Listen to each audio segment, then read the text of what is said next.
Assalamualaikum. Medan adalah kota nomor 1 di Indonesia ya. Kalau nggak ada Surabaya dan Jakarta. Di sini ya anak kuliah semua ya. Saya juga kuliah dan saya baru semester 9 lah. Nggak apa-apa, itu saya sengaja loh. Emang kalian lah yakin lulus dapat kerja? Yakin kalian? Itu biar saya ya untuk mempertahankan kehormatan lah. Kalau lulus nganggur kan malu ya, mendingan kuliah gitu kan ya. Enggak ya, saya kasih tahu ya, semakin tinggi semester itu ada 2 kemungkinan. Bisa aja kita makin yakin sama kuliah kita, bisa aja kita yakin sama jurusan kita dan kita semangat kuliah. Tapi bisa juga semakin tinggi semester kita, semakin kita yakin kalau kita selama ini salah jurusan. Tahu nggak mahasiswa salah jurusan? Setiap ada kuliah yang dia tunggu cuma satu. Slide dosen terima kasih. Itu yang ditunggu-tunggu men. Ada nggak dari kalian yang salah jurusan? Nggak ada ya, nggak ada yang ngaku ya. Karena menurut saya di Indonesia nih jurusan itu makin aneh ya. Ada teman saya kuliah teknik nuklir. Mau ngapain coba, mau bikin pabrik petasan gitu ya. Di sini tadi ada anak sastra Jepang katanya.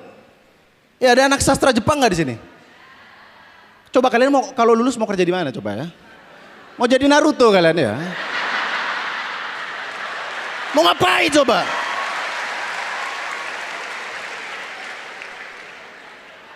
Makanya saya kalau sebenarnya saya mau pindah jurusan, saya kuliah mau pindah jurusan, mau jadi ambil jurusan orang dalam. Karena kalau kita lulus, kita akan jadi orang paling dicari men. Coba kalau kalian kerja, pasti yang dicari orang dalam kan. Bukan manajer, bukan direktur, tapi orang dalam gitu. Kalian penasaran nih, siapa sih orang dalam ini sebenarnya? Ya boleh tepuk tangan, boleh tepuk tangan. Nah, saya nggak lulus mungkin karena saya orang bodoh ya. Saya ini kalau ujian, kalau UAS, UTS itu aduh, ujian itu adalah momen di mana orang bodoh dan pintar kelihatan. Kalau ujian orang pintar tuh bingung ngisi jawaban. Kalau orang bodoh ngapain? Survei jawaban temen. Satu apa bro? A. Satu apa bro? B. Ini orang bodoh bingung ya. Wah ya wah. Padahal soalnya esai lagi kan.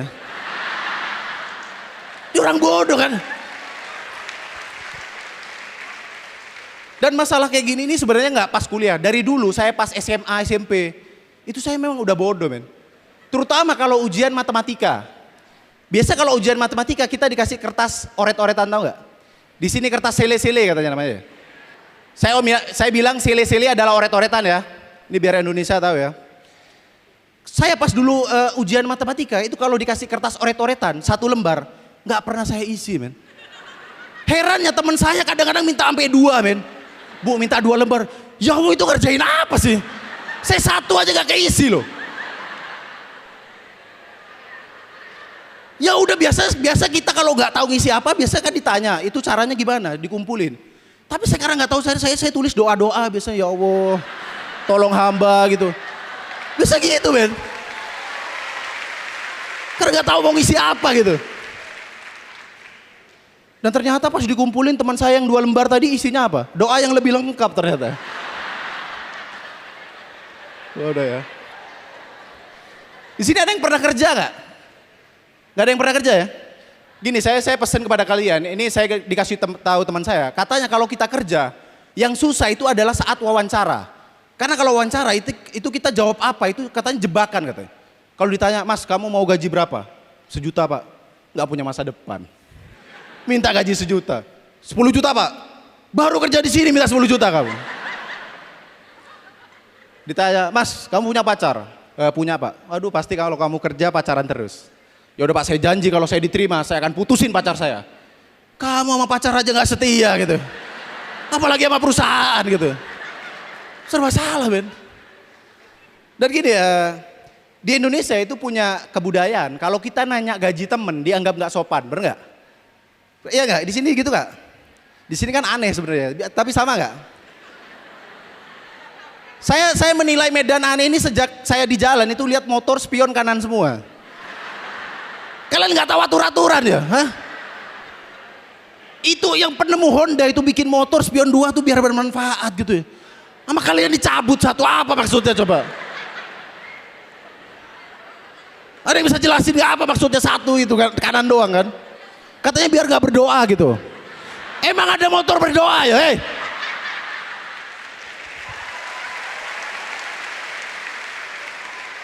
Di sini yang pengajian motor ya paling ya. Emang aneh kalian semua. Saya lanjut materi tadi ya. Di Indonesia ini kalau nanya gaji nggak sopan, menurut saya nggak masalah. Karena kita nanya gaji, itu karena kita butuh info gaji teman kita. Bukan nggak sopan, kecuali kita emang nanyanya nggak sopan gitu. Woi orang miskin gitu. Gaji mau berapa? Itu baru nggak sopan gitu. Biasa kita malu nanya gaji teman karena kita tahu gaji teman kita kecil, benar nggak? Misalnya teman kita yang kerjanya itu ngelap-ngelap plastik STNK, tahu nggak? Plastik STNK itu kan ada STNK kan ada plastiknya. Siapa tahu ada orang yang kerjanya ngelap-ngelap itu, men. Kan siapa tahu kan? Misalnya dia gajinya ya 300.000 lah per 7 tahun gitu misalnya. Udah sekian aja, assalamualaikum warahmatullahi wabarakatuh.